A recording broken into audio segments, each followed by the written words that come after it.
So what the CLI group has done is to work together with the chiefs and the mayors to try to work on common goals, common objectives.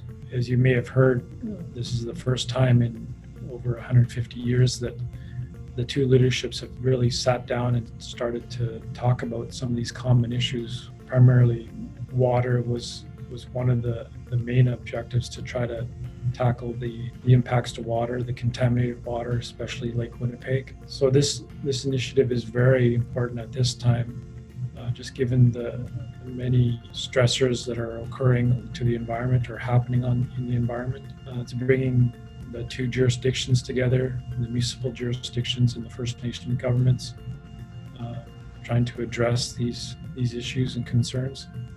So it's very timely and very important at this time we're dealing with these pressing environmental concerns.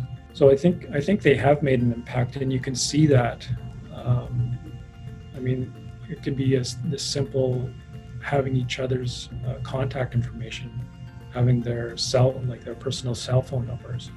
Not only are they dealing with these broader issues of environmental concerns and water issues, but when there are adjacent issues such as we've seen over this past summer, the dry conditions, trying to coordinate efforts to address wildfires.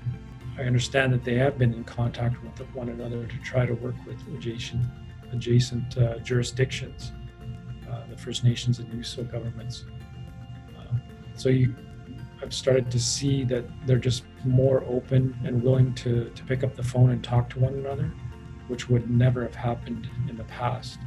Learning the history and understanding the impacts of residential schools, and try to, through education, I think is the only way reconciliation will be truly achieved.